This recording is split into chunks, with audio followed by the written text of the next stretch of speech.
पिछले पार्ट में रोमन ने सिर्फ हेक्टर को हराया नहीं था, बल्कि पूरे किंगडम की ताकत का बैलेंस ही बदल दिया। नॉर्थ के सारे बड़े नोबल अब उससे डरने लगे हैं। दूसरी तरफ रोमन अब सिर्फ वॉर हीरो बनकर नहीं रुकने वाला, उसकी नजर पूरे नॉर्थ पर है। और अब शुरू होने वाला है एक नया आग, जहां रोमन अपने दुश्मनों को तलवार से नहीं बल्कि अपनी प्लानिंग और पावर से पूरी तरह झुकाएगा। राजा ने पूछा कि प्रिंस, अब आपका शरीर कैसा है? एडविन ने जवाब दिया कि वो ठीक है। तभी राजा ने उसे मूर्ख कहा। उसने अपनी गलती की वजह से सारी जिम्मेदारी अपने कंधों पर ले ली थी, लेकिन इसका मतलब ये नहीं था कि वो अपने बेटे की जान खतरे में डालकर हर समस्या का हल निकालना चाहता था। एडविन ने माफी मांगी और पूछा कि क्या जैक्सन की तरफ से कोई खबर आई है। राजा ने कहा कि हाँ, लेकिन उसे एक बहुत बुरा संकेत मिला है। जिस गांव से अकाल की शुरुआत हुई थी, वहाँ की मिट्टी पूरी तरह काली पड़ चुकी है और वहाँ की हर जीवित चीज धीरे धीरे मर रही है। एडविन ने कहा कि ये किसी नेक्रोमांसर के कर्ज जैसा लग रहा है। शायद हेक्टर में फैला अकाल अपने आप नहीं आया, बल्कि किसी ने जानबूझकर ऐसा किया है। यानी कोई ऐसा इंसान है जिसके पास डार्क मैजिक की इतनी ताकत है कि वो कई सालों तक पूरे किंगडम को प्रभावित कर सकता है। राजा घबरा गया और पूछा कि क्या उसका मतलब है कि कोई छिपी हुई ताकत किरापर इस हमले के पीछे है।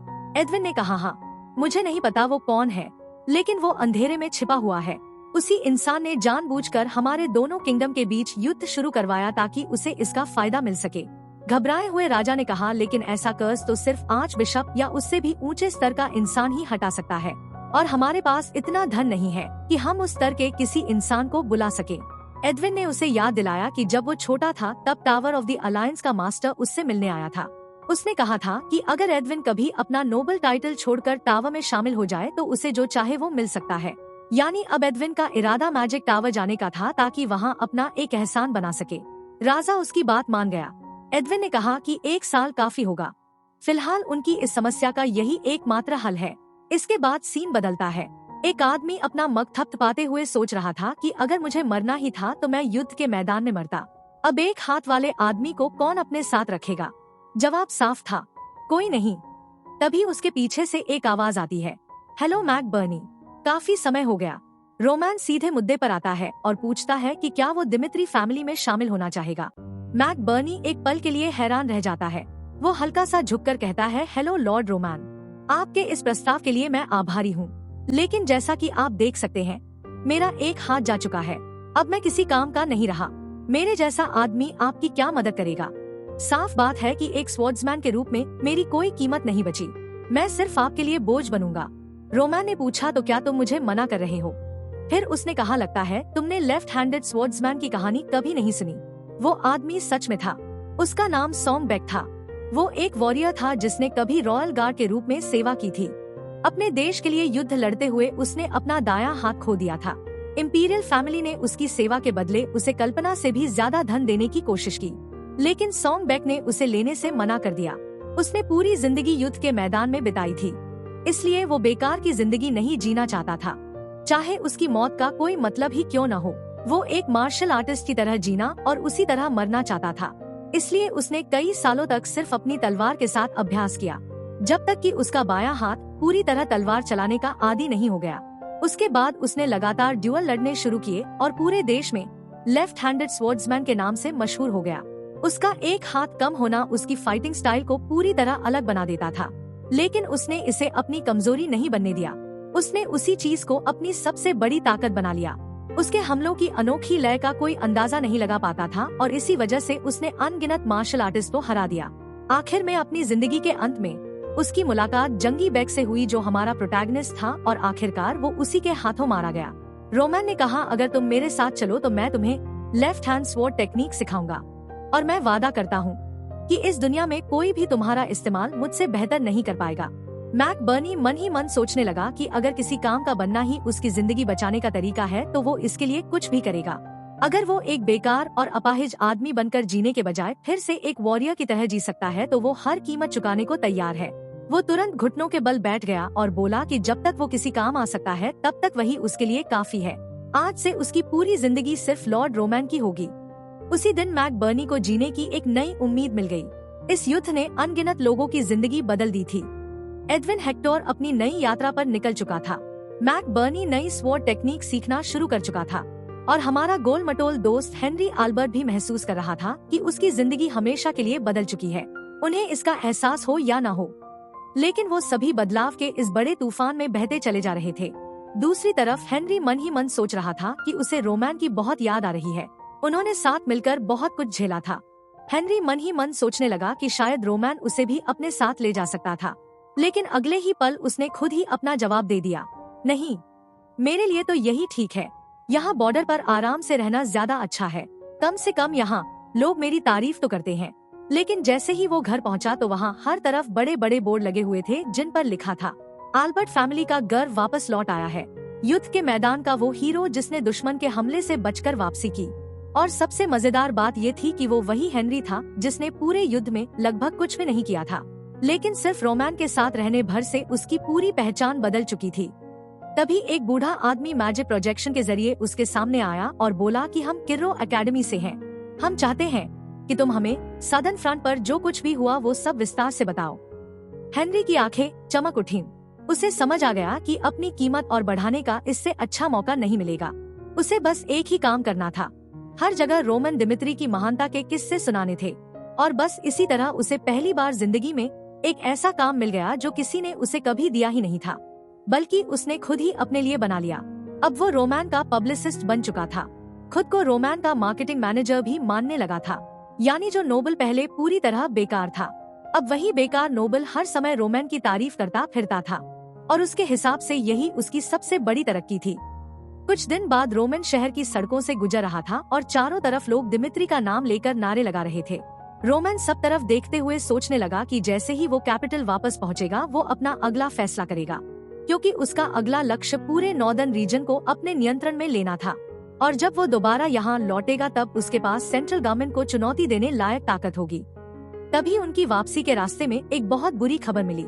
इस साल की पूरी फसल बर्बाद हो चुकी थी और सभी किसान इस बात से घबराए हुए थे कि अब वो जिंदा कैसे रहेंगे।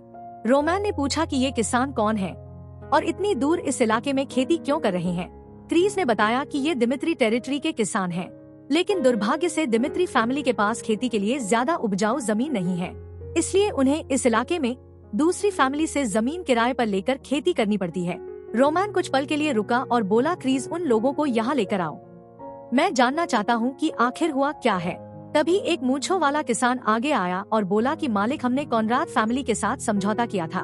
पिछले 10 साल से हम यही जमीन किराए पर लेकर खेती कर रहे हैं, लेकिन अब जबकि फसल तैयार होने में सिर्फ 1 महीना बचा है, उन्होंने हमें बता दिया कि 1 हफ्ते के अंदर ये जमीन खाली करनी होगी। जब हमने जाने से मना कर दिया तो उन्होंने हमारी सारी फसल बर्बाद करनी शुरू कर दी। उसकी आंखों से आंसू बहने लगे। उसने कहा, ये बिल्कुल गलत है, अब हम खाएंगे क्या, जिंदा कैसे रहेंगे। जमीन उन्होंने हमें किराए पर दी थी और अब वही हमारी सारी मेहनत बर्बाद कर रहे हैं। क्रीज ने कहा कि इन किसानों की हालत सच में दुखद है, लेकिन ये ऐसा मामला नहीं है जिसमें हम दखल दे सकें। साफ था कि क्रीज अभी भी रोमैन को पूरी तरह नहीं समझ पाया था। रोमैन ऐसे मामले में कभी चुप नहीं बैठने वाला था। क्रीज ने उसे समझाने की कोशिश की। रोमैन, मेरी बात सुनिए, ये जमीन कॉमरेड फैमिली की है। अगर हमने इसमें दखल दिया तो ये दोनों फैमिली के बीच एक और युद्ध शुरू कर देगा। और comrade family northern nobles association का हिस्सा है, यानी वही लोग जिनके बारे में रोमैन पहले ही कह चुका था कि वो एक दिन उन्हें खत्म करेगा।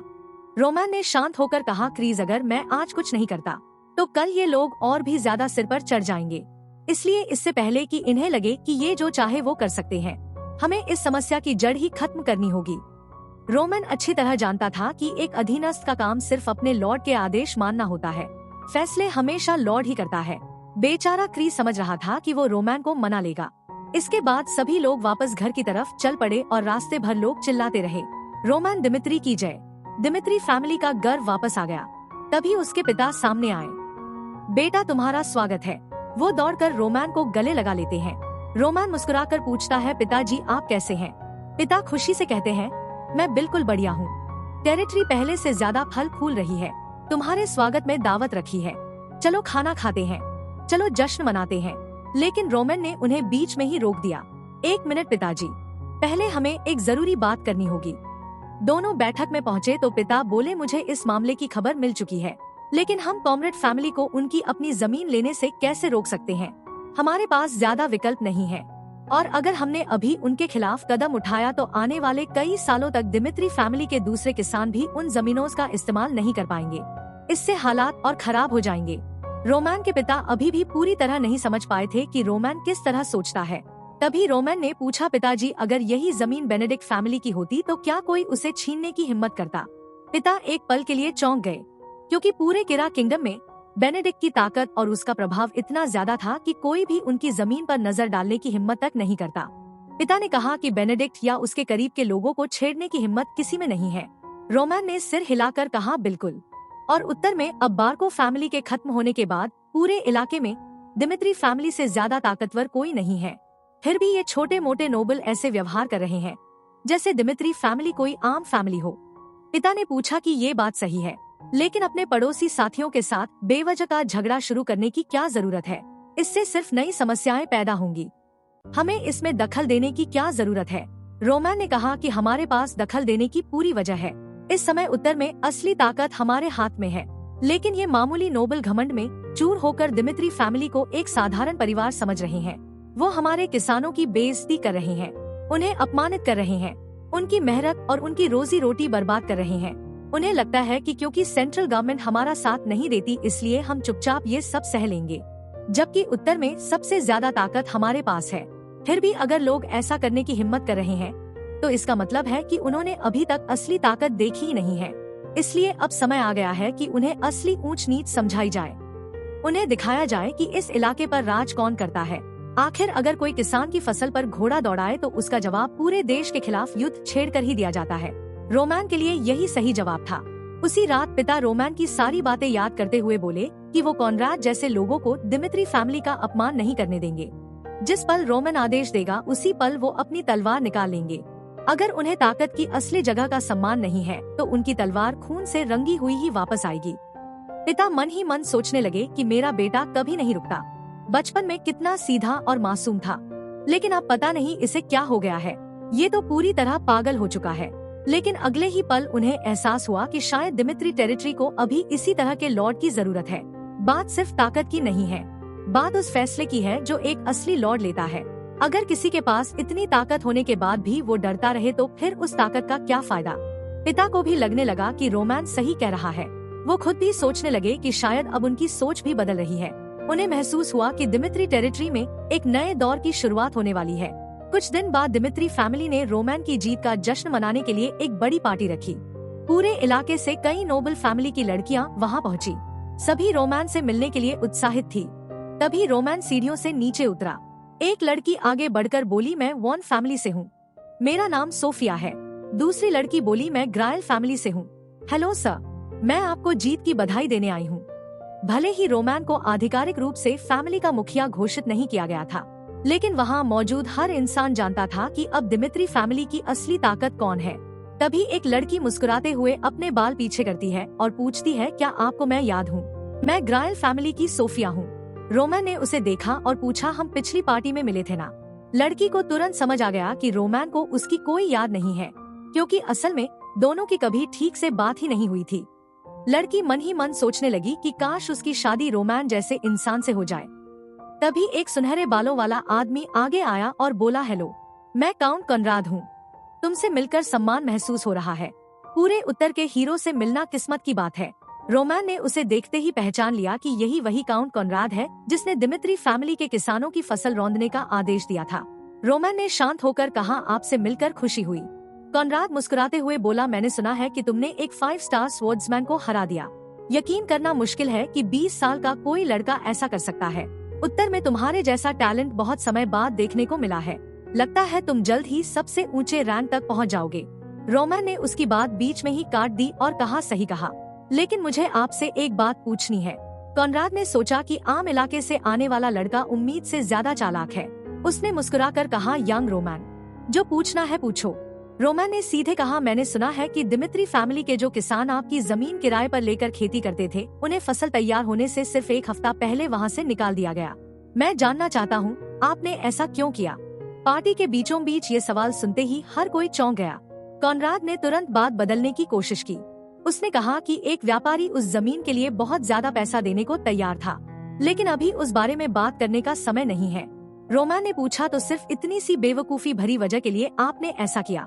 कॉनराड के माथे पर पसीना आने लगा। उसने कहा, लॉर्ड रोमैन, हम सब यहाँ आपकी जीत का जश्न मनाने आए हैं। ऐसे संवेदनशील मुद्दे उठाने की क्या जरूरत है। अगले ही पल उसने अपना असली चेहरा दिखा दिया। वो सबकी तरफ मुड़ा और बोला, क्या मुझे सबके सामने शर्मिंदा करने के लिए ही आपने ये बात छेड़ी है? मैं यहाँ बैठकर ये सब नहीं सुनूंगा, मैं जा रहा हूँ। लेकिन रोमन ने तुरंत उसे रोक दिया और कहा, वही रुक जाइए। अगर आप इस बातचीत को छोड़कर गए तो दिमित्री फैमिली इसे अपने खिलाफ खुली दुश्मनी मानेगी, इसलिए बेहतर होगा कि आप वापस आ जाएं। ये सुनते ही कॉनराड के चेहरे का रंग उड़ गया। वो पलटकर गुस्से में बोला, तुमने अभी क्या कहा? हालांकि वो ताने मारते हुए वापस आ गया। रोमन के सामने खड़ा होकर उसने कहा, हाँ, मैंने उन बेवकूफ किसानों को जमीन से निकाल दिया क्योंकि वो जमीन मेरी फैमिली की है। कॉनराड ने कहा कि मैं सिर्फ वही ले रहा हूँ जो मेरा है, इसके लिए मुझे दिमित्री फैमिली को कोई जवाब देने की जरूरत नहीं है। हम तुम्हारे अधीन नहीं हैं और तुम्हारे आदेश मानने के लिए भी मजबूर नहीं हैं। पार्टी में मौजूद कई लोग सिर हिलाकर कॉनराड की बात का समर्थन करने लगे। सब कहने लगे कि कॉनराड सही कह रहा है। रोमन के पिता ने ये जश्न इसलिए रखा था ताकि किसी तरह की परेशानी खड़ी न हो, लेकिन रोमन ने इसी मौके पर ये बात छेड़ दी और माहौल पूरी तरह बदल गया। लेकिन अब वो सबके सामने तूफान खड़ा कर रहा था। ऊपर से कॉनराड उम्र और पद दोनों में उससे बड़ा था। उससे इस तरह बात नहीं करनी चाहिए थी। रोमन अच्छी तरह समझ गया था कि अगर आज भी बार्को फैमिली दिमित्री फैमिली के पीछे खड़ी होती तो इनमें से कोई भी इस तरह की हिम्मत नहीं करता। सच तो ये था कि पूरे उत्तर के नोबल अब दिमित्री फैमिली को हल्के में लेने लगे थे, इसलिए अब उनके सामने सिर्फ दो रास्ते बचेंगे, या तो दिमित्री फैमिली की बात मानो या फिर मरने के लिए तैयार रहो। रोमन ने फैसला कर लिया था कि आज वो ये बात सबके दिमाग में बैठा कर ही रहेगा। उसने कॉनराड की तरफ देखते हुए कहा, मैं सीधी बात करता हूँ। आखिर कब से एक टेरिटरी को ये अधिकार मिल गया कि वो दूसरी टेरिटरी के लोगों के साथ अपनी मर्जी का व्यवहार करे? याद रखो, जिन किसानों के साथ तुमने ऐसा किया वो हमारे टेरिटरी के लोग हैं। वो हमें टैक्स देते हैं, हमारी वफादारी निभाते हैं। वो दिमित्री टेरिटरी का हिस्सा है, इसलिए उनकी सुरक्षा करना हमारी जिम्मेदारी है। फिर तुमने दिमित्री फैमिली को सीधे नुकसान पहुंचाने की हिम्मत कैसे की? और एक बात और, इस मामले पर मैं पहले ही दिमित्री फैमिली से बात कर चुका हूँ और मेरे पिता ने मुझे इस पूरे मामले की जिम्मेदारी लेने की अनुमति दे दी है, इसलिए मैं इसे किसी भी कीमत पर नजरअंदाज नहीं करूँगा। कॉनराड को समझ ही नहीं आया कि ये पागल आखिर कह क्या रहा है। पार्टी में मौजूद सभी लोग आपस में फुसफुसाने लगे। तभी रोमन ने कहा, अगर कॉनराड माफी नहीं मांगना चाहता तो यहाँ मौजूद हर इंसान मेरी बात ध्यान से सुन ले। आज के बाद अगर किसी दूसरी टेरिटरी का कोई भी इंसान दिमित्री फैमिली के लोगों को नुकसान पहुँचाएगा तो उसे उसके किए का 10 गुना लौटाया जाएगा। अब मैं देखना चाहता हूँ कि जो लोग अभी तक इस बात को छोटी समस्या बता रहे थे वो अब क्या कहते हैं। वहाँ मौजूद सभी नोबल घबरा गए। उन्हें लगने लगा कि मामला अब बहुत बिगड़ने वाला है और सबसे ज्यादा नुकसान उन्हीं का होगा। उन्हें एहसास हुआ कि रोमन सिर्फ तलवार चलाने में ही माहिर नहीं है बल्कि बहुत चालाक भी है। उसने ऐसा जाल बिछाया है जिससे निकलना आसान नहीं है। अगर वो अब पीछे हटते हैं तो दिमित्री फैमिली की ताकत माननी पड़ेगी और अगर आगे बढ़ते हैं तो सीधी टक्कर होगी। तभी अचानक लॉरेंस खड़ा हो गया, वही लॉरेंस जिसे पहले भी देखा गया था। उसने कहा कि इस बार गलती कॉनराड की है। भले ही जमीन कॉनराड की टेरिटरी में हो, लेकिन वो किसान दिमित्री टेरिटरी के नागरिक हैं। कॉनराड उन्हें बिना किसी चेतावनी के कैसे निकाल सकता है? बेहतर होगा कि कॉनराड अपनी गलती माने और माफी मांगे। लॉरेंस बहुत समझदार था। उसे पता था कि ऐसा कहकर वो नॉर्दर्न एसोसिएशन के खिलाफ जा रहा है, लेकिन बार्को फैमिली के साथ हुए युद्ध के समय नॉर्दर्न एसोसिएशन ने उसकी कोई मदद नहीं की थी। तब उसे समझ आ गया था कि ये लोग किसी काम के नहीं हैं, इसलिए अब से वो दिमित्री फैमिली का साथ देगा। उसने वहाँ मौजूद बाकी लोगों से पूछा कि क्या वो उसकी बात से सहमत है। धीरे धीरे सभी लोग बोलने लगे कि लॉरेंस सही कह रहा है। कॉनराड को दिमित्री फैमिली से माफी मांगनी चाहिए। इतना बड़ा मामला कोई नोबल ऐसे ही नजरअंदाज नहीं कर सकता। कॉनराड ने चारों तरफ देखा तो उसे समझ आ गया कि पूरा माहौल दिमित्री फैमिली के पक्ष में जा चुका है। वो पूरी तरह फंस चुका था। फिलहाल उसके पास झुकने के अलावा कोई रास्ता नहीं था। आखिरकार उसने सिर झुकाकर कहा कि हाँ, अब मुझे समझ आ गया कि मुझसे गलती हुई है। आगे से मैं ज्यादा सावधान रहूंगा। इसके साथ ही वो बैठक खत्म हो गई। उसी रात रोमन के पिता ने उससे पूछा कि क्या उसे यकीन है कि इतना बड़ा कदम आगे चलकर मुश्किलें नहीं खड़ी करेगा।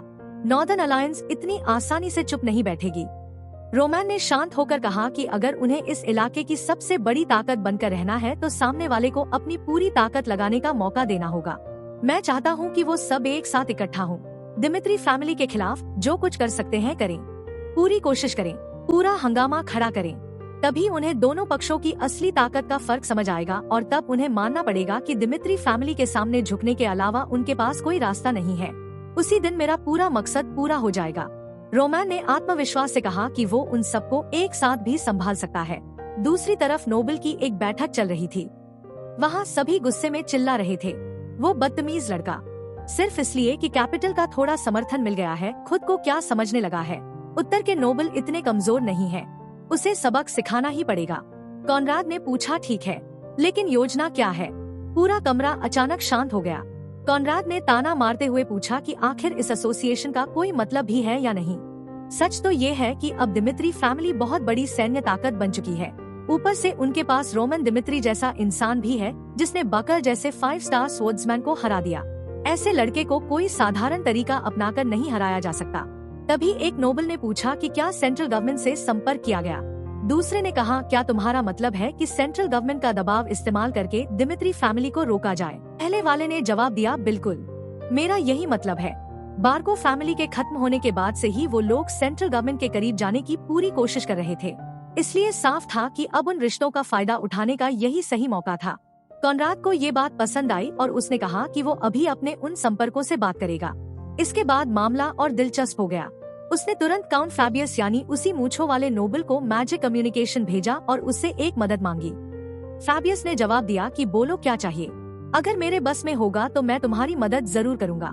कॉनराड ने कहा, लॉर्ड फैबियस, कोई बड़ी बात नहीं है, बस एक छोटा सा मामला है। हमारा एक छोटी सी फैमिली दिमित्री फैमिली के साथ थोड़ा विवाद हो गया है। इतना सुनते ही कम्युनिकेशन अचानक कट गया। उसके पास खड़े आदमी ने गुस्से में कहा, बेवकूफ, ढंग से कॉल तो करो। बीच में ही कनेक्शन गिरा दिया। तुम्हें पता भी है फैबियस कितना नाराज होगा। कॉनराड ने जल्दी से दोबारा कॉल लगाया और बोला, लॉर्ड फैबियस, माफ कीजिए, कनेक्शन में दिक्कत आ गई थी। फैबियस ने ठंडी आवाज में कहा, कॉनराड, तुम्हें सच में बिल्कुल समझ नहीं है कि तुम क्या कर रहे हो। जितना मैं देख रहा हूँ उससे तो यही लगता है कि बॉर्डर पर रहने वाले लोगों को दुनिया की कोई समझ ही नहीं होती। तुम दिमित्री फैमिली पर दबाव डालना चाहते हो। रोमन एक असाधारण टैलेंट है। मार्किस बेनेडिक्ट खुद उस पर नजर रखे हुए हैं। इतना ही नहीं, बेनेडिक्ट तो अपनी बेटी की शादी तक रोमैन से कराने की सोच रहे हैं। इसलिए शिकायत करने के लिए मुझे कॉल करने के बजाय तुम्हें जाकर उस लड़के की खुशामद करनी चाहिए। ये सुनते ही कॉनराड पूरी तरह सन्न रह गया। उसने हैरानी से पूछा, क्या मतलब? तभी हरे बालों वाला आदमी बोला, कॉनराड, मुझे लगता है हमें जाकर बस माफी मांग लेनी चाहिए, यही सबसे सही रहेगा। और इसी के साथ पूरा विवाद वहीं खत्म हो गया। कॉनराड खुद किसानों के पास गया और उनसे कहा कि अब से उनके सारे पुराने कॉन्ट्रैक्ट का पूरा सम्मान किया जाएगा। किसानों ने राहत की सांस ली और सभी दिमित्री फैमिली का धन्यवाद करने लगे।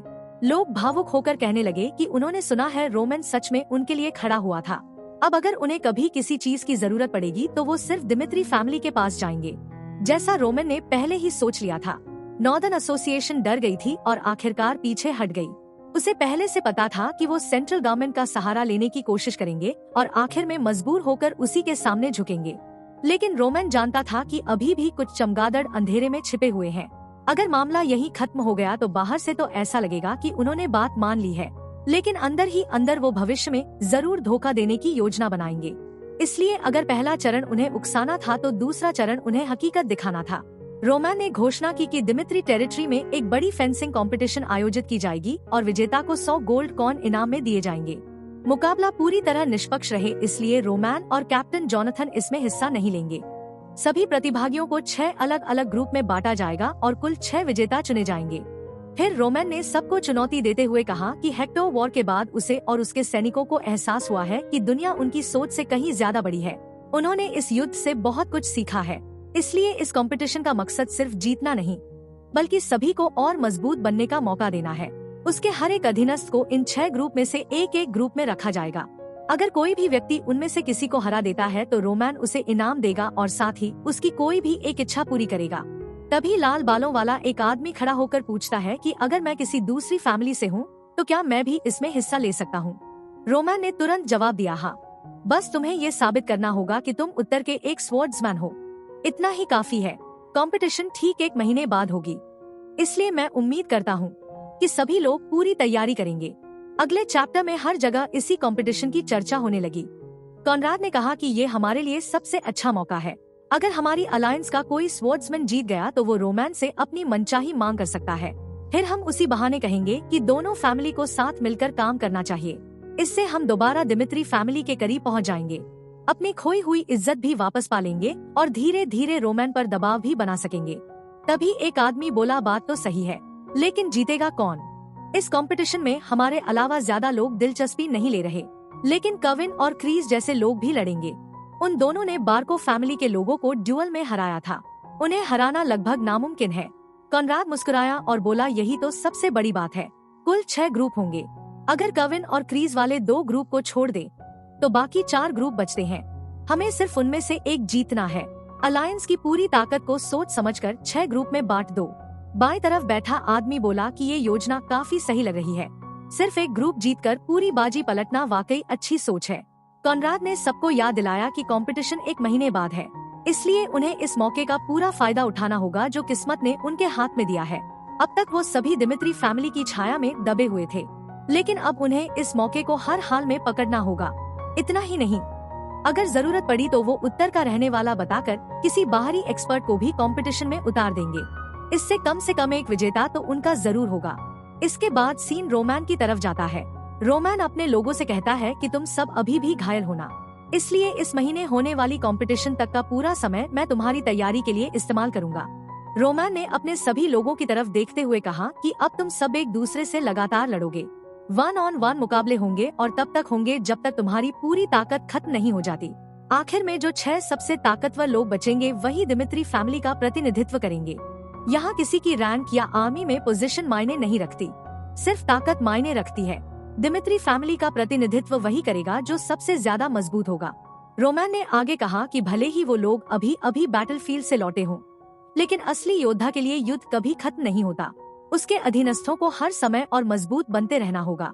उनके अंदर हमेशा आगे बढ़ने और अपनी सीमाएं तोड़ने की भूख रहनी चाहिए। रोमैन जानता था कि ये कंपटीशन सिर्फ नॉर्दर्न अलायंस की चाल को कुचलने का मौका नहीं है, बल्कि अपने सैनिकों के अंदर फिर से ताकत पाने की भूख जगाने का भी सबसे अच्छा तरीका है। फिर उसने घोषणा की कि जो लोग दिमित्री फैमिली का प्रतिनिधित्व करेंगे और कंपटीशन जीतेंगे उन्हें एक खास इनाम भी मिलेगा। जीतने वाले 6 स्वॉर्ड्समैन को वो खुद एडवांस टेक्निक सिखाएगा, चाहे वो स्वॉर्ड्समैनशिप हो, कल्टीवेशन हो या कोई और टेक्निक। रोमैन खुद उन्हें अगली मंजिल तक पहुंचाने में मदद करेगा। ये सुनते ही गंजे सैनिक ने मन ही मन सोचा कि अगर उसे रोमैन से सीधे सीखने का मौका मिल गया तो उसकी ताकत बहुत तेजी से बढ़ेगी, क्योंकि वो जानता था कि रोमैन बाकी सबसे बिल्कुल अलग स्तर पर है। सिर्फ वही नहीं, बल्कि वहाँ मौजूद हर सैनिक यही सोच रहा था। ये उनकी जिंदगी बदलने का सबसे बड़ा मौका था। रोमैन दोनों तरफ का फायदा साफ देख रहा था। कंपटीशन खत्म होने के बाद उत्तर की पूरी स्थिति बदल जाएगी। उसने सबको आदेश दिया कि अब अंतहीन मुकाबले शुरू किए जाएं। उसी 1 महीने के दौरान रोमैन खुद भी अपनी तैयारी करेगा। भले ही उसके पिछले जन्म का बको हद अनगिनत युद्ध लड़ चुका था, लेकिन इसका मतलब ये नहीं था कि वो बेवजह खतरा उठाए। सिर्फ उसके अधीनस्थों को ही नहीं, बल्कि उसे खुद भी इस 1 महीने में और मजबूत बनना था। तभी लुकास वहाँ आया और पूछा कि लॉर्ड रोमैन, आपने मुझे बुलाया था। रोमैन ने सिर हिलाकर कहा हाँ। फिर उसने बताया कि वो 1 महीने के लिए एकांत में ट्रेनिंग करेगा। अगर फैमिली से जुड़ी कोई बहुत जरूरी बात ना हो तो कोई भी उसे परेशान नहीं करेगा। इसके बाद रोमैन ने लुकास को एक तलवार दी। उसका पुराना नाम फ्लेम्स था, लेकिन अब उसका नाम ब्लेस होगा। रोमैन ने कहा कि लुकास इस तलवार के लिए एक नया मालिक ढूंढे। उसे फर्क नहीं पड़ता तलवार कैसे बिके, लेकिन किसी भी हालत में किसी को ये पता नहीं चलना चाहिए कि इसका असली मालिक रोमैन था। इस तलवार की बिक्री से जो भी पैसा मिलेगा लुकास उसे इन्फॉर्मेशन गिल्ड के काम में इस्तेमाल कर सकता है। लुकास ने ध्यान से तलवार को देखा। ब्लेड बिल्कुल बेदाग थी। जिसने भी इसे बनाया था वो निश्चित रूप से मास्टर ब्लैकस्मिथ था। ऐसे हथियार को बेचने की क्या जरूरत थी? लेकिन अगर रोमन ने बेचने को कहा है तो जरूर कोई वजह होगी। लुकास ने सोचा कि इसे बेचने का सबसे अच्छा तरीका ऑक्शन होगा। इसके बाद सीन एडिलियम सिटी में पहुंचता है। ये एक ऐसा शहर था जो अपने सफल व्यापार की वजह से बहुत तेजी से विकसित हुआ था। वहाँ एक हुड पहने आदमी ऑक्शन हाउस में पहुंचा और नंबर 23 मांगा। उसने तलवार के ऊपर एक क्रिस्टल रखा और जांच शुरू हुई। जांच करने वाला आदमी तुरंत हैरान रह गया। इस तलवार की क्वालिटी असाधारण थी। क्रिस्टल का नीला चमकना इस बात का सबूत था कि इसकी गुणवत्ता पर कोई शक ही नहीं किया जा सकता। उसने पूछा कि बेचने वाला इसके बदले कितनी कीमत चाहता है। उस आदमी ने जवाब दिया कि बेचने वाले की पहचान पूरी तरह गुप्त रहनी चाहिए और तलवार ऑक्शन में बेची जाएगी। जांच करने वाले ने समझाया कि ऑक्शन में किसी मिनिमम प्राइस की गारंटी नहीं होती और ऑक्शन हाउस कुल रकम का 10% अपने पास रखेगा। उस आदमी ने बिना झिझक कहा कि उसे ये शर्त मंजूर है। जांच करने वाले ने कहा ठीक है, अब इस हथियार की पूरी जांच की जाएगी। तभी वहाँ मूंछों वाला एक आदमी अंदर आया। उसने अपना परिचय मॉरिस के रूप में दिया और बताया कि वही इस ऑक्शन हाउस का मालिक है। उसने तलवार को गौर से देखा और कहा कि इसका स्टील बेहद उच्च स्तर का है। इसकी धार अविश्वसनीय रूप से तेज है और पूरा हथियार असाधारण ताकत रखता है। इतनी बेहतरीन कारीगरी बहुत कम देखने को मिलती है। यहाँ तक कि इसका वेट बैलेंस भी बिल्कुल सही है। साफ पता चलता है कि इसे किसी मास्टर ब्लैकस्मिथ ने बनाया है। उसने बताया कि सामान्य मार्केट में इस स्तर की तलवार कम से कम 30 गोल्ड कॉइन में बिकेगी, लेकिन असली जांच अभी बाकी थी। अब वो इसकी मना रिसेप्टिविटी मापेगा, जिसका स्तर 1 से 10 तक होता है। आम तौर पर किसी हथियार को अच्छा माना जाने के लिए उसका स्कोर कम से कम 3 होना चाहिए, तभी उसे मास्टर ब्लैकस्मिथ की बनाई हुई असली तलवार माना जाता है। लेकिन जैसे ही जांच पूरी हुई तो गंजा जांचकर्ता पूरी तरह सन्न रह गया। उसे यकीन ही नहीं हुआ कि ऐसा भी हो सकता है। मॉरिस ने तुरंत पूछा, आखिर हुआ क्या है? जांच करने वाले ने कांपती आवाज में जवाब दिया कि सर, इस तलवार की मना रिसेप्टिविटी पूरे 10 है। ऐसा स्तर तो लगभग कभी देखने को ही नहीं मिलता। आमतौर पर जो तलवार मना को ठीक से अब्सॉर्ब नहीं कर पाती वो ज्यादा समय तक टिक नहीं पाती और आखिर में टूट जाती है। लेकिन ये तलवार बिल्कुल अलग थी। ये सिर्फ मना को अब्सॉर्ब ही नहीं करती थी, बल्कि उसे और ज्यादा शक्तिशाली भी बना देती थी। इतना सुनते ही ऑक्शन हाउस का मालिक सबकी तरफ मुड़ा और ऊंची आवाज में बोला कि देवियों और सज्जनों, आज हमारे ऑक्शन हाउस में ऐसी चीज पेश की जा रही है जिसे इससे पहले किसी ने नहीं देखा। पूरा हॉल उत्साह से गूंज उठा। देश भर के सबसे अमीर लोग वहाँ मौजूद थे। सबने इस तलवार की अफवाहें पहले ही सुन रखी थी और अब आखिरकार असली ऑक्शन शुरू होने वाला था। उसने सबके सामने आर्टिसन स्वॉर्ड ब्लेज पेश की। अगर ये सिर्फ किसी मास्टर ब्लैकस्मिथ की बनाई हुई साधारण तलवार होती तो इसे कभी मेन स्टेज पर लाया ही नहीं जाता, लेकिन इस तलवार में मना रिसेप्टिविटी जैसी दुर्लभ क्षमता थी। उसने लोगों को एक मशहूर रेपियर की याद दिलाई जिसका नाम नीडल ऑफ रिसेप्टिविटी था। उसकी मना रिसेप्टिविटी लेवल सिर्फ 7 थी और फिर भी वो 300 गोल्ड कॉइन में बिकी थी। लेकिन ब्लेज की मना रिसेप्टिविटी पूरे 10 थी। सिर्फ इतना ही नहीं, ये ऑरा को अब्सॉर्ब करके उसे और ज्यादा ताकतवर भी बना देती थी। ऑक्शन हाउस ने अपनी पूरी जिंदगी में अनगिनत मास्टर क्राफ्टेड सोर्ड्स बेची थी, लेकिन ऐसी तलवार पहली बार देखी थी। ऑक्शन की शुरुआत 10 गोल्ड कॉइन से हुई। तुरंत चारों तरफ से आवाजें आने लगी। 10, 20, 30। कीमत पलक झपकते ही बढ़ने लगी। 50। बिडर नंबर 39 ने 100 गोल्ड लगाए। फिर बिडर नंबर 41 ने 150 गोल्ड की बोली लगा दी। तभी नंबर 12 वाला मोटा आदमी अचानक 300 गोल्ड बोल गया। लाल बालों वाला एक आदमी हंसते हुए लगातार कीमत बढ़ाता रहा और देखते ही देखते बोली 500 गोल्ड तक पहुंच गई। मोटे आदमी ने फिर 600 गोल्ड की बोली लगा दी। तभी अचानक पैडल नंबर 53 ऊपर उठा। उस पर डबल का निशान था, यानी एक ही पल में बोली 1200 गोल्ड कॉइन हो गई। पूरे ऑक्शन हाउस के इतिहास में इतनी बड़ी बोली पहले कभी नहीं लगी थी। वहाँ मौजूद हर इंसान उस आदमी को पहचानता था। वो पूरे कॉन्टिनेंट में व्यापार करने वाला सबसे बड़ा मर्चेंट था। राजनीति और राजाओं के मामलों से हमेशा दूर रहता था, लेकिन जब कोई चीज उसकी नजर में खास होती तभी वो खुद मैदान में उतरता था। वही ऑक्शन हाउस का सबसे बड़ा VIP था, मार्किस वालेंटिनो। उस समय कैरो किंगडम में किसी को अंदाजा भी नहीं था कि इस एक बोली से भविष्य पूरी तरह बदलने वाला है। ऑक्शनियर ने ऊंची आवाज में पूछा कि क्या इससे ज्यादा कोई बोली लगाएगा। 1 बार, 2 बार, लेकिन पूरा हॉल शांत हो गया। किसी में भी वालेंटिनो से मुकाबला करने की हिम्मत नहीं थी। मार्किस वालेंटिनो मन ही मन सोच रहा था कि इस तलवार की असली कीमत सिर्फ इसकी मना रिसेप्टिविटी नहीं है, ये उस सीमा को तोड़ने का प्रतीक है जहां आज तक कोई नहीं पहुंच पाया। उसने स्वॉर्ड्समैन की सबसे पुरानी दुविधा के बारे में सोचा, फेम स्वॉर्ड बेहतर है या मैजिक स्वॉर्ड। जो कमजोर स्वॉर्ड्समैन होते हैं वो मैजिक स्वॉर्ड पसंद करते हैं क्योंकि उसकी एन्चांटमेंट लड़ाई आसान बना देती है। लेकिन असली मास्टर्स हमेशा अपनी ऑरा पर भरोसा करते हैं। उनके लिए शुद्ध ब्लेड सबसे कीमती होती है और ब्लेज वही तलवार थी। इसलिए वालेंटिनो के लिए इसकी कीमत लगाना नामुमकिन था। चाहे भविष्य में वही ब्लैकस्मिथ इससे भी बेहतर तलवारें बना दे, लेकिन पहली तलवार हमेशा सबसे अनमोल होती है। कलेक्टर्स और मास्टर आर्टिसंस दोनों के लिए पहली क्रिएशन की कीमत कभी नहीं लगाई जा सकती। मार्किस वालेंटिनो खुद इस ऑक्शन में उतर चुका था, इसलिए वहाँ मौजूद हर आदमी समझ गया कि ये पल कितना बड़ा है। ऑक्शन की दुनिया में वालेंटिनो का इतना दबदबा था कि उसके सामने बोली लगाना मतलब खुद मुसीबत बुलाना था। कोई भी ऐसा जोखिम नहीं लेना चाहता था। आखिरकार ब्लेज 1200 गोल्ड कॉइन में बिक गई।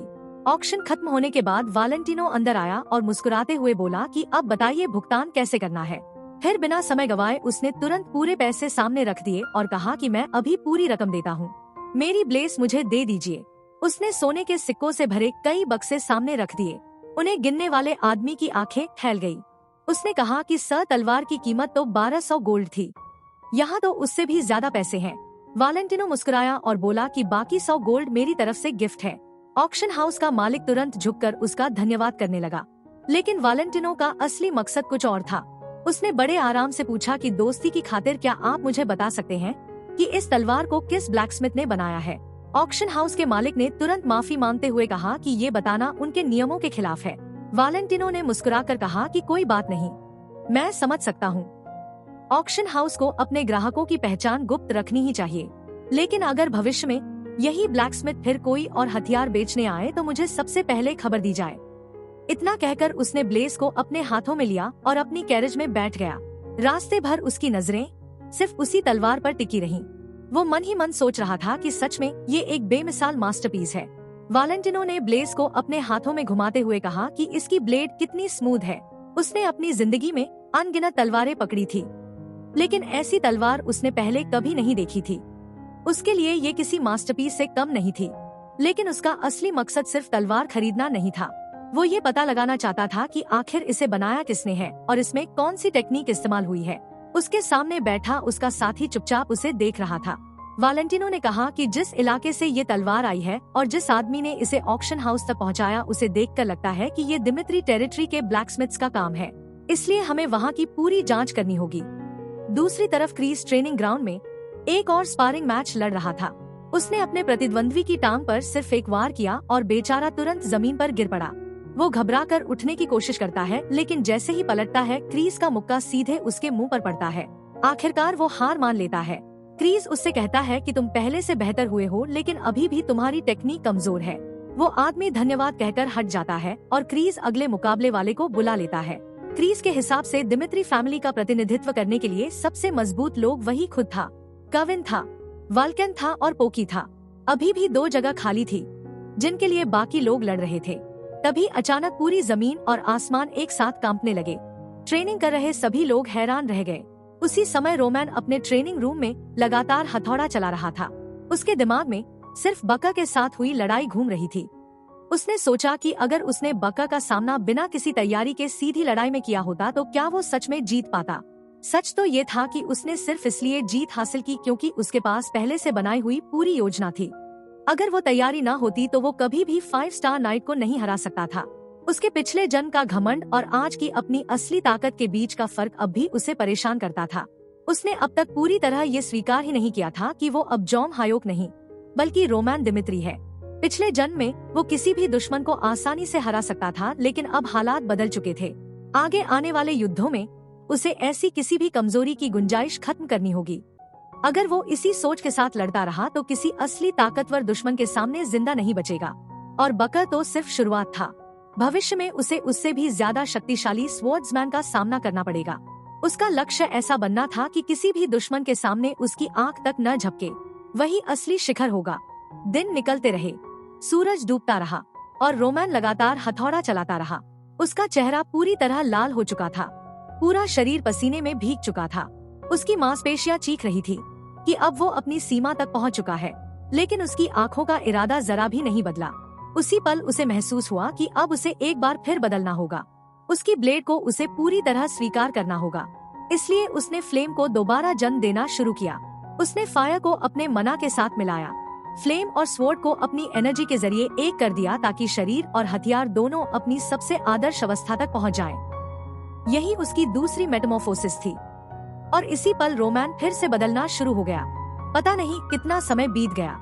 आखिरकार उसने दरवाजा खोला और बाहर निकल आया। उसने आंखें बंद की और धीरे से कहा कि अब समय आ गया है। उसने अपने सामने अपने ही दुश्मनों की कल्पना की और फैसला किया कि अब से वो एक नहीं बल्कि अपने ही 2 रूपों का सामना करेगा। सेलेस्टियल डीमन स्वॉर्ड्समैनशिप 3 स्टेजेस में बंटी हुई थी। फर्स्ट स्टेज, सेकंड स्टेज और थर्ड स्टेज, जिसे ट्रैकोटॉमी कहा जाता था। अब तक रोमैन सिर्फ फर्स्ट स्टेज का इस्तेमाल करता आया था। लेकिन इस नई मेटामॉर्फोसिस के बाद उसका शरीर बदल चुका था। अब उसे यकीन था कि वो एक दिन 3rd स्टेज तक भी पहुंच जाएगा, और जिस दिन ऐसा हुआ उस दिन इस दुनिया में कोई भी उसके सामने खड़ा नहीं रह पाएगा। यही वो विश्वास था जो जॉन हायोक अपने भीतर रखता था।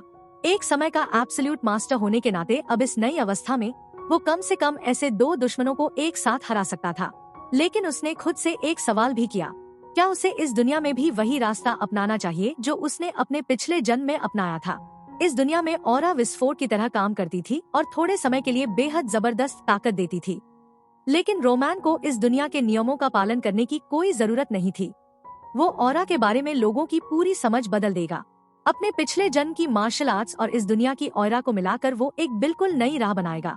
इतना सोचते ही उसने सेलेस्टियल डीमन टेक्निक की 2nd ट्रैकोटमी सक्रिय कर दी। अगले ही पल चारों तरफ बैंगनी रंग के विस्फोट होने लगे। उसके सामने मौजूद दोनों काल्पनिक दुश्मन पल भर में गायब हो गए और जमीन पर खून की बूंदें गिरने लगी। रोमन ने मन ही मन सोचा कि जब उसे दूसरा जीवन मिला था तब उसे लगा था कि इसमें कुछ खास नहीं होगा अगर वो सिर्फ वही दोहराए जो पहले करता था। लेकिन अब उसे एहसास हुआ कि ये नई जिंदगी पहले से कहीं ज्यादा रोमांचक है। सेलेस्टियल डीमन स्वॉर्ड्समैनशिप अब एक नई टेक्निक के साथ पूरी तरह मिल चुकी थी। इसी वजह से वो बिल्कुल नई दिशा में विकसित हो रही थी। इसका मतलब साफ था, जिस स्वॉर्ड स्टाइल को रोमैन ने अपने पिछले जन्म में पूरी जिंदगी निखारा था वो अब उससे भी आगे बढ़ सकता था। रोमैन के चेहरे पर हल्की सी मुस्कान आई। उसे बस यही चाहिए था कि इस नई जिंदगी में हर कदम पर ऐसे अनगिनत अनएक्सपेक्टेड चैलेंजेस मिले जिनकी उसने कभी कल्पना भी न की हो। वो आंखें बंद करके धीरे से बुदबुदाया कि इस दुनिया में मेरे साथ बुरी से बुरी चीजें हों, मुझे हमेशा नई चुनौतियां मिले, पूरी दुनिया मुझे परखे, मेरी जान लेने की कोशिश करे। मैं चाहता हूँ कि ये दुनिया अपनी पूरी ताकत लगाकर मुझे मारने की कोशिश करे, तभी मैं और आगे बढ़ूंगा। रोमैन के लिए यही ऑरा की असली राह थी, ना कि वो तरीका जिसमें लोग अपने साथियों की जान गंवाकर सिर्फ एक बड़ा अटैक करने को ताकत समझते हैं। वो खुश था क्योंकि रोमन दिमित्री के रूप में मिले इस दूसरे जीवन में वो फिर से जिद के साथ सबसे ऊंची चोटी तक पहुंचेगा। तभी क्रीज और बाकी लोग भागते हुए वहां पहुंचे। उन्होंने घबराकर पूछा कि लॉर्ड रोमन यहाँ क्या हुआ। उनके सामने जमीन पर एक बहुत बड़ा क्रेटर बना हुआ था। ऐसा लग रहा था जैसे कोई विशाल मीटियोर आकर गिरा हो। रोमन ने बिल्कुल शांत चेहरे से कहा कि कुछ भी नहीं हुआ। सब लोग और ज्यादा हैरान हो गए। उन्हें वहाँ किसी मैजिक का एहसास नहीं हो रहा था। फिर आखिर पूरा इलाका इस हालत में कैसे पहुँच गया। रोमन ने बस इतना कहा कि अब सब लोग वापस जाओ। सबने सिर झुकाकर हामी भर दी और चुपचाप लौटने लगे। क्रीज वापस जाते हुए मन ही मन सोच रहा था कि जब कोई कमजोर इंसान अपने सामने ऐसी दीवार देखता है जिसे वो कभी पार नहीं कर सकता तो उसके कदम अपने आप रुक जाते हैं, और अभी उसके साथ भी यही हो रहा था। उसने सोचा कि रोमन फिर एक कदम और आगे निकल गया, जबकि वो खुद इतने समय से क्या कर रहा था।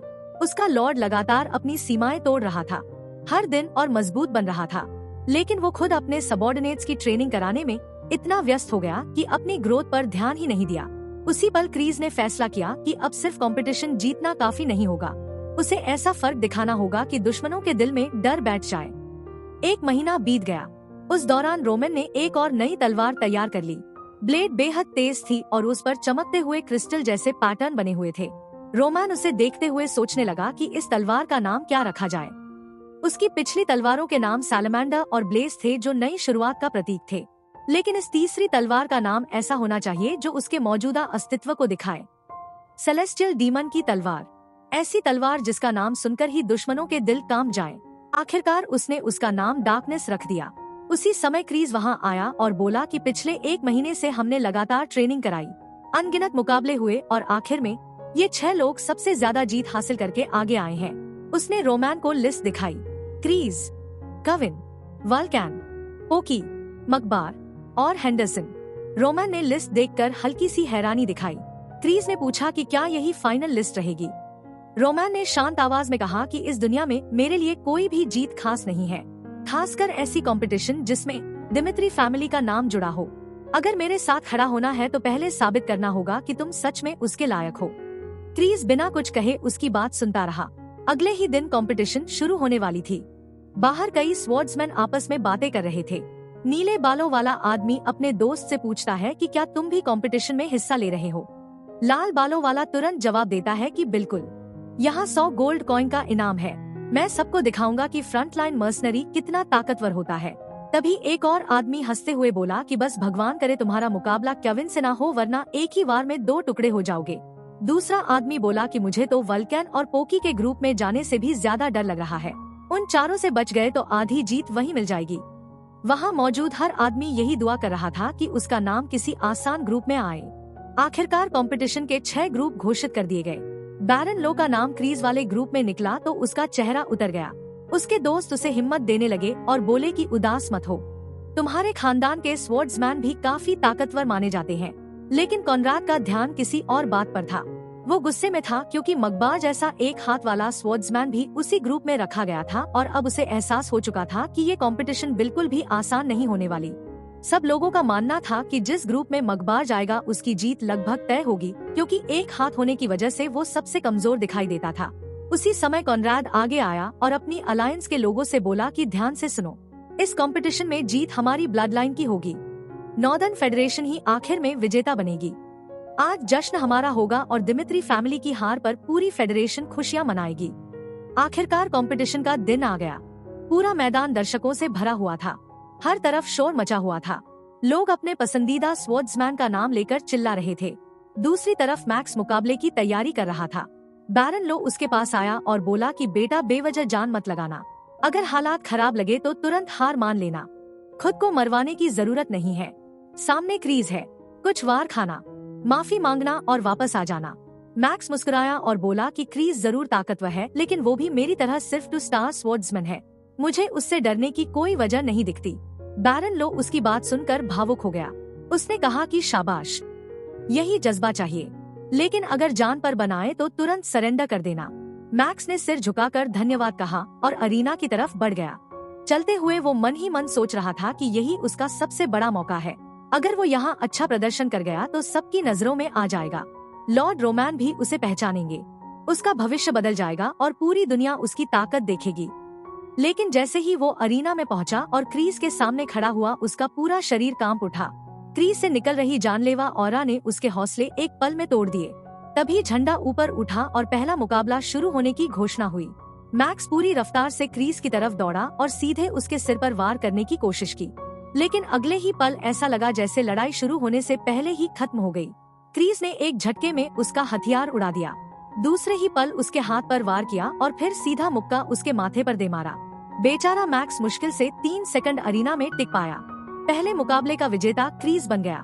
बाहर खड़ा बैरन लो ये देखकर पूरी तरह सन्न रह गया। उसे समझ आ गया कि दोनों के बीच ताकत का अंतर कितना बड़ा है। दूसरी तरफ केविन का मुकाबला तो और भी जल्दी खत्म हो गया। लोगों ने सिर्फ इतना देखा कि उसका प्रतिद्वंद्वी जमीन पर पड़ा हुआ था और केविन आराम से खड़ा था। वल्कैन और पोकी ने भी अपने अपने मुकाबलों में विरोधियों को बुरी तरह हरा दिया। पूरा स्टेडियम हैरानी से भर गया। अब सबको यकीन हो चुका था कि उनके बारे में जो अफवाहें चल रही थी वो सच थी। ये चारों सच में अजय थे। अब लोगों की आखिरी उम्मीद सिर्फ मकबार और हेंडरसन पर टिकी थी। अगले मुकाबलों से पहले भीड़ अब भी इसी बारे में बातें कर रही थी। तभी किसी ने हैरानी से कहा कि रुको, हेंडरसन भी दिमित्री फैमिली का प्रतिनिधित्व कर रहा है। क्या वही हेंडरसन जो लॉरेंस फैमिली के इलाके का रहने वाला है? सिर पर बंधना बांधे एक आदमी बोला कि मैं जिस हेंडरसन को जानता हूँ वो तो तलवार तक ठीक से नहीं पकड़ पाता। वो तो जन्म से किसान है और सिर्फ आलू उगाना जानता है। रोमैन की टीम के 6 लोगों में 4 नाम सबसे ज्यादा मशहूर हो चुके थे। क्रीज जिसे अब स्पार्क ऑफ कैरो कहा जाता था, केविन जिसे डीमन का नाम मिल चुका था, वल्कैन और पोकी जिनके पास अनुभवी मर्सनरी जैसी ताकत और शरीर था। लेकिन दूसरी तरफ मकबार और किसान हेंडरसन को देखकर किसी को भी भरोसा नहीं हो रहा था। सबको लगता था कि हेंडरसन ही टीम का सबसे कमजोर सदस्य है। अरीना में बैठे लोग उसका मजाक उड़ाने लगे। कोई कह रहा था कि जब उसे टीम में लिया गया था तब डर के मारे उसकी हालत खराब हो गई थी। लोग जोर जोर से हंस रहे थे। उसी समय रोमैन के पिता ने रोमैन को बुलाया और पूछा कि अगर आखिर में मैच का ऑर्डर लोगों को खुद ही चुनना था तो फिर इतनी बड़ी कंपटीशन करवाने की जरूरत क्या थी। नॉर्दर्न अलायंस के सारे नोबल्स यहाँ बैठे हुए हैं और सब बहुत ध्यान से देख रहे हैं। रोमैन ने शांत आवाज में जवाब दिया कि यही तो जरूरी है। नॉर्दर्न अलायंस अब ये सोचने लगी है कि वो दिमित्री फैमिली के बराबर खड़ी हो सकती है, इसलिए मैं उन्हें पूरा मौका दूंगा कि वो अपनी पूरी ताकत दिखाएं। उसके बाद जब वो पूरी ताकत लगाकर भी हार जाएंगे तब उन्हें समझ आएगा कि दिमित्री फैमिली को पार करना नामुमकिन है। उसी दिन से पूरा नॉर्दर्न रीजन सच में हमारे अधीन आ जाएगा। यानी रोमैन का मकसद सिर्फ जीतना नहीं था, वो चाहता था कि उनके दुश्मनों का आत्मविश्वास हमेशा के लिए टूट जाए। फिर मुकाबला शुरू हुआ। ग्रुप 5 का पहला मैच था। अरीना में एंडरसन और टेलर आमने सामने आए। भीड़ फिर से हंसने लगी। लोग कहने लगे कि एंडरसन को देखो, उसका मुकाबला एक ऑरा स्वॉर्ड्समैन से है, बेचारा अभी खत्म हो जाएगा। टेलर मुस्कुराते हुए बोला कि क्या हाल है एंडरसन, बहुत दिन बाद मिले। एंडरसन हमेशा की तरह शांत आवाज में बोला कि सब ठीक है टेलर। टेलर हंसते हुए बोला कि पिछली बार जब मैंने तुम्हें देखा था तब तुम खेत में काम कर रहे थे। टेलर हंसते हुए बोला कि मैंने कभी नहीं सोचा था कि आलू उगाने वाला एंडरसन एक दिन इतनी बड़ी तलवार लेकर अरीना में उतरेगा, लेकिन हम दोनों एक दूसरे को पहले से जानते हैं, इसलिए मैं तुम्हें आखिरी मौका देता हूँ। मैं अब 2 स्टार ऑरा स्वॉर्ड्समैन बन चुका हूँ, मेरा अवेकनिंग भी हो चुका है। अगर जिंदा रहना चाहते हो तो अभी भी मुकाबले से हट सकते हो। एंडरसन ने बस हल्का सा सिर तिरछा किया और शांत आवाज में बोला कि टेलर अब उस एंडरसन को भूल जाओ जिसे तुम पहले जानते थे। टेलर ने ऑरा इकट्ठा करनी शुरू की और बोला कि अगर तुमने मुझे हल्के में लिया तो बाद में पछताओगे। एंडरसन ने बिना घबराए जवाब दिया कि उम्मीद है बाद में पछताना तुम्हें नहीं पड़ेगा। मुकाबला शुरू होते ही टेलर पूरी रफ्तार से आगे बढ़ा, लेकिन उससे पहले एंडरसन ने हमला कर दिया। पहली ही टक्कर में टेलर का चेहरा बदल गया। उसने महसूस किया कि उस वार में उम्मीद से कहीं ज्यादा ताकत थी। अगले ही पल एंडरसन ने आशुरा स्वॉर्ड्समैनशिप टेक्निक इस्तेमाल कर दी। उसके दिमाग में सिर्फ एक ही बात थी, उसे हर हाल में इतना मजबूत बनना है कि वो रोमैन की सेवा करने के लायक साबित हो सके। उसे अपना पुराना समय याद आया जब बाकी लोग आसानी से ऑरा अवेकनिंग कर रहे थे, जबकि उसे सिर्फ मना महसूस करने के लिए भी दिन रात मेहनत करनी पड़ती थी। वो हमेशा सबसे पीछे रहता था, जैसे दौड़ में सबसे धीमा कछुआ। लेकिन उसने खुद से वादा किया था कि अगर उसकी टैलेंट कम है तो वो उसे मेहनत से पूरा करेगा। एंडरसन ने फिर एक और वार किया। टेलर ने तुरंत तलवार उठाकर उसे रोक लिया और मन ही मन कसम खाई कि वो एंडरसन से कभी नहीं हारेगा। अगले ही पल उसने अपनी पूरी ऑरा छोड़ दी। सुनहरी रोशनी उसके पूरे शरीर से निकलने लगी। उसने कहा कि वो उसके खिलाफ ऑरा इस्तेमाल नहीं करना चाहता था, लेकिन अब उसे ये मुकाबला यहीं खत्म करना होगा। वो पूरी ताकत से एंडरसन की तरफ झपटा। उसी समय एंडरसन को क्रीज की कही हुई बात याद आई। क्रीज ने उससे कहा था कि जब तुम पहली बार हमारे पास आए थे तब तुम एक साधारण कमजोर इंसान थे, लेकिन पिछले 1 महीने में जीतने की सबसे ज्यादा भूख अगर किसी में थी तो वो तुम थे। जहाँ बाकी लोग कई बार हार मान लेते थे, वहीं तुमने कभी अपना लक्ष्य नहीं छोड़ा। अगर तुमने खुद को इस हद तक नहीं धकेला होता तो तुम्हारी जिंदगी कभी नहीं बदलती, और इसी वजह से आज तुमने लॉर्ड रोमैन के साथ खड़े होने का अधिकार हासिल किया है। वर्तमान में लौटते ही एंडरसन की आंखों में अलग ही चमक आ गई। टेलर सुनहरी ऑरा के साथ पूरी ताकत से उसकी तरफ दौड़ा। दोनों तलवारें आपस में टकराईं और अगले ही पल पूरे अरीना में जोरदार धमाका गूंज उठा। टेलर सीधा पीछे जा गिरा। वो जमीन पर फिसलता हुआ किसी तरह उठ खड़ा हुआ, लेकिन जैसे ही उसने सिर ऊपर किया एंडरसन की तलवार उसकी गर्दन पर थी। उसके पास हार मानने के अलावा कोई रास्ता नहीं बचा। इस तरह ग्रुप 5 का विजेता एंडरसन बन गया। पूरा स्टेडियम सन्न रह गया। लोग एक दूसरे से पूछने लगे कि ये कैसे हो गया, क्या ये वही किसान नहीं है जो पहले आलू उगाया करता था। एंडरसन ने अपनी तलवार ऊपर उठाई और भीड़ उसका नाम चिल्लाने लगी। ऊपर बैठे नोबल्स भी हैरान थे। एक ने दूसरे से पूछा कि तुम तो कह रहे थे यही सबसे कमजोर आदमी है, फिर इसने जीत कैसे हासिल कर ली। कोई भी इसका जवाब नहीं दे पा रहा था। दूसरी तरफ कॉनराड ने सबको शांत रहने को कहा। उसने भरोसे से कहा कि घबराने की जरूरत नहीं है, आखिर में जीत हमारी ही होगी। इसके बाद कविन का अगला मुकाबला शुरू हुआ। पिछली बार उसका मैच क्रीज से पूरे 5 सेकंड ज्यादा चला था और इसी वजह से हर कोई क्रीज को रोमैन के बाद सबसे ताकतवर मान रहा था। कविन ने ठान लिया था कि आज वो सबको साबित करेगा कि असली ताकत किसके पास है। सामने माइल्स नाम का स्वॉर्ड्समैन खड़ा था, जिसके लिए उसके नोबल पूरे जोश से चीख रहे थे, लेकिन माइल्स खुद डर के मारे कांप रहा था। उसने शुरुआत में ही पूरी ताकत से हमला किया और सीधा कविन की तरफ तलवार घोंप दी। कविन बड़ी आसानी से झुक गया और उसी पल उसके पेट पर जोरदार वार कर दिया। माइल्स ने दर्द सहते हुए दूसरा वार किया, लेकिन कविन फिर झुक गया। बेचारा पूरी कोशिश कर रहा था कि उसका कम से कम एक हमला तो लगे, लेकिन कविन हर बार बच निकलता। आखिर में कविन ने उसकी कनपटी पर इतना जोरदार वार किया कि वो लड़खड़ा गया।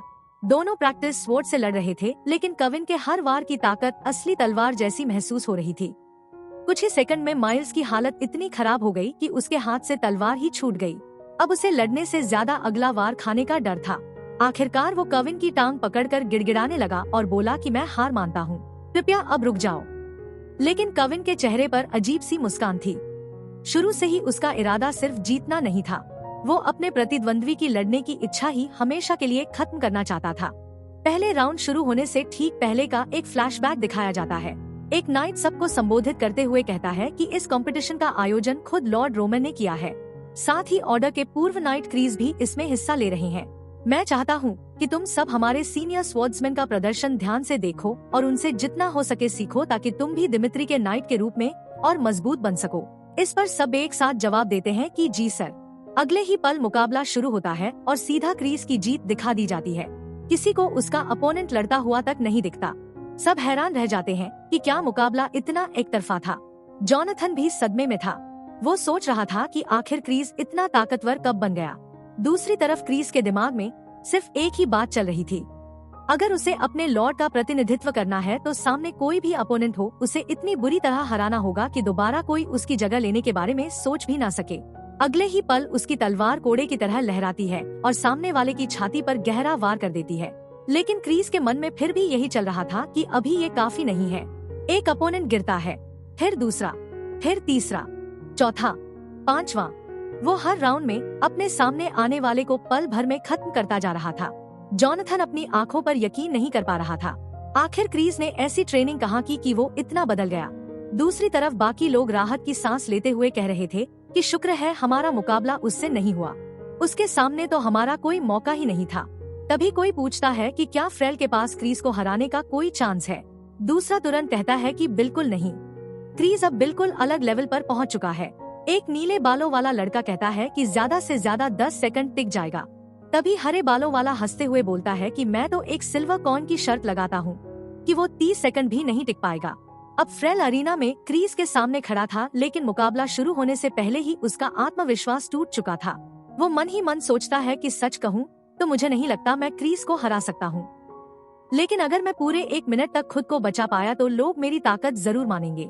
जैसे ही रेफरी मुकाबला शुरू करने का इशारा देता है, क्रीज बिजली की रफ्तार से आगे बढ़ता है और एक ही वार में उसकी छाती पर तलवार मार देता है। पूरा स्टेडियम एकदम शांत हो जाता है। किसी को समझ ही नहीं आता कि अभी हुआ क्या है। एक सुनहरे बालों वाला लड़का हैरानी से कहता है कि मैंने तो उसकी तलवार निकलते हुए भी नहीं देखी। इस तरह क्रीज ग्रुप 1 का चैंपियन बन जाता है और पूरा स्टेडियम तालियों और नारों से गूंज उठता है। सबसे चौंकाने वाली बात ये थी कि उसने अपने पूरे 5 मुकाबले सिर्फ 27 सेकंड में खत्म कर दिए। इसके बाद ग्रुप 2 में कविन भी शानदार अंदाज में जीत हासिल करता है। ग्रुप 3 और ग्रुप 4 में वल्कैन और पोकी अपने अनुभव और जबरदस्त ताकत के दम पर सभी अपोनेंट को कुचल देते हैं। ग्रुप 5 में सबको चौंकाते हुए एंडरसन जीत जाता है। अब सिर्फ एक आखिरी ग्रुप बचा था, ग्रुप 6, जहां एक हाथ खो चुका स्वॉर्ड्समैन मैक बर्नी खड़ा था, वही इंसान जिसने पूरी जिंदगी तलवार के लिए जी थी। दूसरी तरफ कॉनराड अपने आदमी गैब्रियल से पूछता है कि क्या हाल है मेरे लड़के। गैब्रियल पूरे आत्मविश्वास से मुस्कुराते हुए कहता है कि चिंता मत कीजिए, मैं पूरी तरह तैयार हूँ। गैब्रियल कॉनराड परिवार का बचपन से तैयार किया हुआ सीक्रेट वेपन था और एक 3 स्टार स्वॉर्ड्समैन भी। कंपटीशन के नियमों के कारण ऑरा का इस्तेमाल खुलकर नहीं किया जा सकता था, इसलिए देखने वालों को मुकाबला बराबरी का लगता। लेकिन सच्चाई सब जानते थे, एक साधारण स्वॉर्ड्समैन कभी भी 3 स्टार वॉरियर को नहीं हरा सकता। कॉनराड मन ही मन हंसते हुए सोचता है कि मैक बर्नी बहुत किस्मत वाला था जो यहाँ तक पहुँच गया, लेकिन अब उसकी किस्मत खत्म होने वाली है। फिर वो गैब्रियल से कहता है कि याद रखना, उत्तर के सभी स्वॉर्ड्समैन हार चुके हैं, अब सिर्फ तुम बचे हो। सामने वाले का एक हाथ नहीं है, इसलिए उस पर दया मत करना, उसे पूरी तरह खत्म कर देना। गैब्रियल मुस्कुराकर कहता है कि जैसा आदेश। उसके मन में चल रहा था कि कितना मजाक है, लोग सच में सोचते हैं कि एक हाथ वाला आदमी उसे हरा सकता है। अरीना में पहुंचते ही गैब्रियल उसका मजाक उड़ाने लगता है। वो कहता है कि एक हाथ खोने के बाद तो तुम ठीक से खड़े भी नहीं हो पा रहे। जब तुम्हारे दोनों हाथ थे तब भी तुम कभी असली वॉरियर बनने का सपना नहीं देख सकते थे, और आज तुम यहाँ खड़े होकर नाइट्स की शान बनने का सपना देख रहे हो। आखिर रेफरी मुकाबला शुरू करने का इशारा देता है और गैब्रियल बिना ऑरा इस्तेमाल किए ही पूरी रफ्तार से मैक बर्नी की तरफ दौड़ पड़ता है। गैब्रियल मन ही मन सोचता है कि अब वो इस एक हाथ वाले बेवकूफ को उसकी औकात दिखा देगा। वो लगातार तेज वार करने लगता है ताकि सामने वाले का पूरा रिदम बिगड़ जाए। उसकी योजना साफ थी, मैक बर्नी अपने दाएं तरफ से कभी ठीक से बचाव नहीं कर पाएगा, क्योंकि वहीं उसका सबसे बड़ा वीक पॉइंट है। बस उसी जगह दबाव बनाना है और जीत अपने आप मिल जाएगी। गैब्रियल तलवार ऊपर उठाकर आखिरी वर्टिकल स्लैश मारने ही वाला था कि तभी मैक बर्नी अचानक पीछे की तरफ पलटा और उसी घुमाव में अपनी तलवार सामने ले आया। गैब्रियल की आंखें फैल गई। आखिर ये कैसी मूवमेंट थी? अगले ही पल मैक बर्नी बवंडर की तरह घूमने लगा। उसकी तलवार लगातार घूम रही थी। उसके वारों का कोई पैटर्न ही नहीं था। उसका एक हाथ सांप की तरह लहराता हुआ हर दिशा से हमला कर रहा था। गैब्रियल गुस्से से चिल्लाने लगा कि आखिर ये हरामी कर क्या रहा है। अब उसे समझ आ गया था कि मैक बर्नी यहाँ तक किस्मत के भरोसे नहीं पहुँचा था। एक हाथ होने के बावजूद उसका बैलेंस बिल्कुल भी कमजोर नहीं था, बल्कि उसने अपने असंतुलित शरीर को ही हथियार बना लिया था। उसी वजह से उसके अटैक का अंदाजा लगाना लगभग नामुमकिन था। तभी रोमैन की बातें फ्लैशबैक में सुनाई देती है। हर स्वॉर्ड टेक्निक की नींव शरीर के बैलेंस पर टिकी होती है। एक नाइट के लिए हाथ खो देना सबसे बड़ा नुकसान होता है, लेकिन लेफ्ट हैंड स्वॉर्ड्समैनशिप उन गिनी चुनी टेक्निक्स में से एक है जो इस कमी को ताकत में बदल सकती है। तुम्हें अपने असंतुलन को ही अपनी सबसे बड़ी ताकत बनाना होगा। इस टेक्निक को बनाने वाला इंसान भी तुम्हारी तरह अपना दायां हाथ खो चुका था। तुम्हें लगता होगा कि वो कोई असाधारण व्यक्ति था, लेकिन सच्चाई बिल्कुल अलग थी। वो भी तुम्हारी तरह एक साधारण इंसान था। फर्क सिर्फ इतना था कि तुमने हकीकत देखकर हार मान ली थी, जबकि उसने उसी दर्द को नई राह बनाने की वजह बना लिया। उसी जिद से उसने ये टेक्निक बनाई। मैक बर्नी की आंखें भर आती है। उसे एहसास होता है कि सच में वो एक कायर बन चुका था जिसने एक हाथ खोने के बाद पूरी जिंदगी से हार मान ली थी। लेकिन अब नहीं। अब वो अपने लॉर्ड रोमैन के नाम पर ये मुकाबला हर हाल में जीतेगा। अगले ही पल उसके पूरे शरीर से सुनहरी ऑरा निकलती है। वो गैब्रियल की तरफ बिजली की तरह छलांग लगाता है और जोर से चिल्लाता है कि एक स्वॉर्ड्समैन की मेरी जिंदगी अभी खत्म नहीं हुई है। अगले ही सेकंड उसकी तलवार सीधे गैब्रियल की छाती पर लगती है। गैब्रियल बुरी तरह जमीन पर जा गिरता है। उसकी छाती पर जोरदार चोट लग चुकी थी और वो उठ भी नहीं पाता। मैक बर्नी भारी सांस लेते हुए अपनी तलवार नीचे करता है और दिल से रोमैन का धन्यवाद करता है। आखिरकार उसे नई जिंदगी मिल चुकी थी। इसके बाद दिमित्री के सभी 6 प्रतिनिधियों को विजेता घोषित किया जाता है। पूरा मैदान तालियों और नारों से गूंज उठता है। लोग कहने लगते हैं कि नॉर्दर्न अलायंस वाले सिर्फ बड़ी बड़ी बातें करते थे। असली ताकत तो दिमित्री के लोगों ने दिखा दी। उनका एक भी आदमी जीत नहीं पाया। अब नॉर्दर्न अलायंस पूरी तरह खत्म हो चुकी है। कॉनराड का चेहरा उतर जाता है। उसे आखिरकार समझ आता है कि उसने गलत इंसान से दुश्मनी मोल ली थी। उसे लगता था कि रोमैन सिर्फ सेंट्रल गवर्नमेंट के सहारे ताकतवर बना है, लेकिन अब साफ था कि उसके सबॉर्डिनेट्स ही इतने खतरनाक हो चुके हैं कि पूरी अलायंस मिलकर भी उनका कुछ नहीं बिगाड़ सकी। कॉनराड के साथी घबराकर पूछते हैं कि अब क्या करेंगे। कॉनराड लंबी सांस लेकर कहता है कि अब कुछ नहीं बचा। नॉर्दर्न अलायंस खत्म हो चुकी है। अब हमें दिमित्री के अधीन रहना ही पड़ेगा। यही हमारी हकीकत है। इतना कहकर वो लोग वहाँ से चले जाते हैं, लेकिन उनके दिमाग में एक ही सवाल घूम रहा था, आखिर रोमैन ने इन लोगों को इतना ताकतवर बनाया कैसे। तभी टेलर बाकी लोगों से कहता है कि हर महान स्वॉर्ड्समैन परिवार में एक फर्स्ट स्वॉर्ड्समैन होता है। ऐसा इंसान जिसकी ताकत पूरे महाद्वीप में मशहूर होती है। सिर्फ उसकी मौजूदगी ही उसके आसपास के वॉरियर्स को असाधारण बना देती है। रोमैन दिमित्री भी अब वैसा ही इंसान बन चुका है। उसने अपनी ताकत से खुद को सबसे ऊपर पहुंचाया है और अब वही दिमित्री परिवार का पहला असली महान स्वॉर्ड्समैन है जो बाकी सभी को नई राह दिखाएगा। आज के बाद अगर उत्तर का कोई भी स्वॉर्ड्समैन सच में सबसे ताकतवर बनना चाहता है तो उसे रोमैन दिमित्री के साथ चलना ही होगा। इसके बाद रोमैन अपने सभी साथियों के सामने आता है और मुस्कुराकर कहता है कि तुम लोगों ने तो उन सब की हालत खराब कर दी। अब सब कुछ पहले से कहीं आसान हो गया है। अब इस इलाके में सिर्फ 2 तरह के लोग बचेंगे। एक वो जिन्होंने मुझसे लॉयल्टी की शपथ ली है और दूसरे वो जो मेरी ताकत का सम्मान करते हैं। अब रिश्ते बिल्कुल साफ हो चुके हैं। रोमैन आगे कहता है कि सिर्फ भावनाओं से बने रिश्ते ज्यादा देर नहीं टिकते। असली रिश्ता वही होता है जहां दोनों लोगों को एक दूसरे से कुछ हासिल हो, तभी वो रिश्ता कभी नहीं टूटता। इसलिए मैं सिर्फ उन्हीं लोगों का सम्मान करता हूँ जिनके अंदर खुद को लगातार मजबूत बनाने की भूख हो। और अब से तुम में से कोई भी खुद पर शक नहीं करेगा, क्योंकि तुम सबको मैंने खुद अपने हाथों से चुना है। तो बस इतना ही इस पार्ट में।